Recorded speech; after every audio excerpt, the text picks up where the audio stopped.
Bonjour à toutes et à tous, ici Khalil Djebali pour ce Good Morning Market du 19 décembre 2017. Nous commençons tout de suite avec le rappel légal habituel. XTB France informe les participants que la présentation à venir et les informations qui vont être dispensées ne constituent pas en aucune manière une sollicitation ou incitation à acheter ou vendre des produits financiers.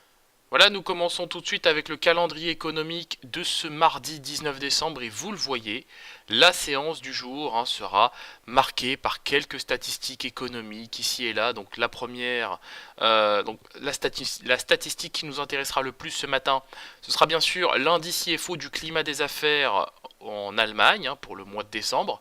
Donc statistique attendue stable par rapport au mois dernier. Donc on va voir si effectivement on a au moins des datas en ligne avec les attentes. Aux États-Unis, on prendra connaissance du nombre de permis de construire délivrés au mois de novembre. Donc ça, c'est une statistique très importante pour le secteur de la construction. Pareil, les mises en chantier. Donc ça aussi, c'est une statistique qui va intéresser les opérateurs qui tradent les valeurs de la construction. Ensuite, nous prendrons connaissance d'un discours de Neel Kashkari. Donc Neel Kashkari, il faut le savoir, c'est le deuxième dissident de la Réserve fédérale. Il a aussi voté contre le relèvement des taux la semaine dernière. Donc vous retrouverez d'ailleurs un propos relatif à cet événement dans l'analyse matinale.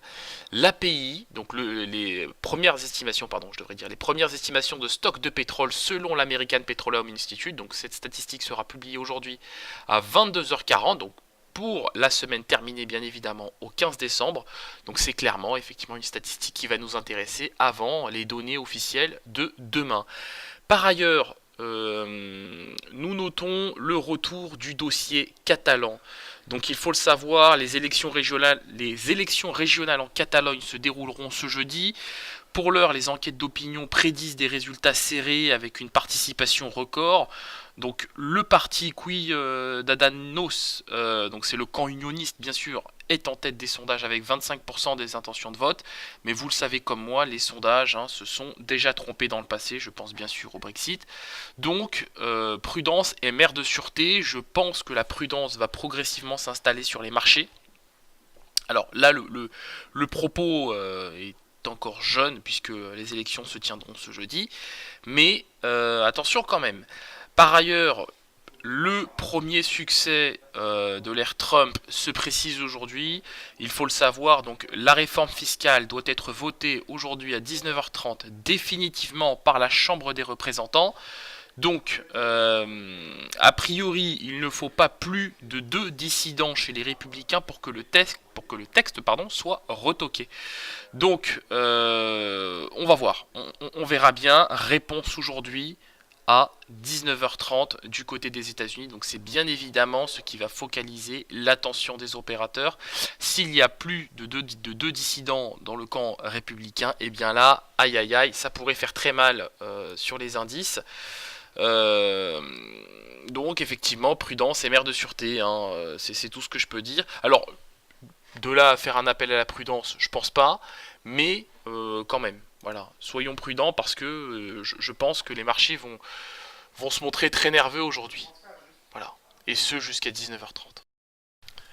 Voilà, nous commençons tout de suite avec l'analyse de la paire euro-dollar. Donc nous le voyons, l'actif évolue bien sûr en tendance haussière. Les prix sont portés par les moyennes mobiles à 25 et 100 périodes.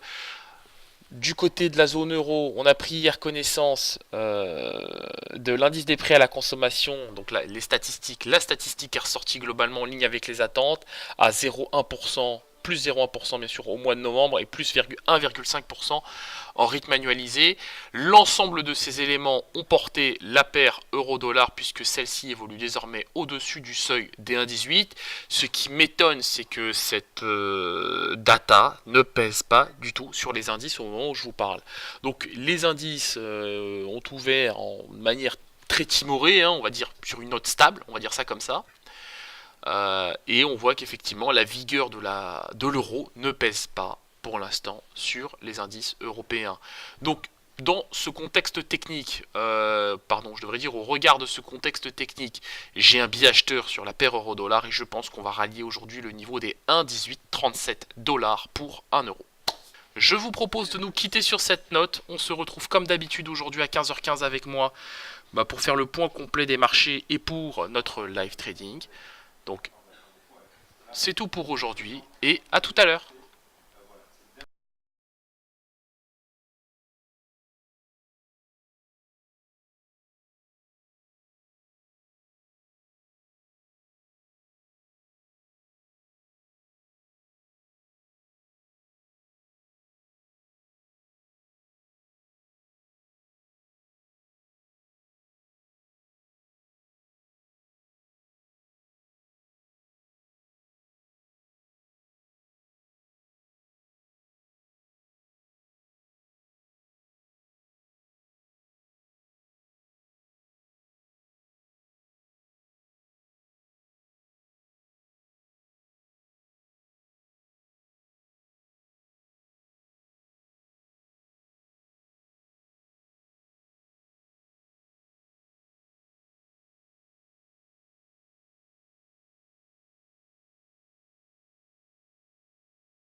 live trading.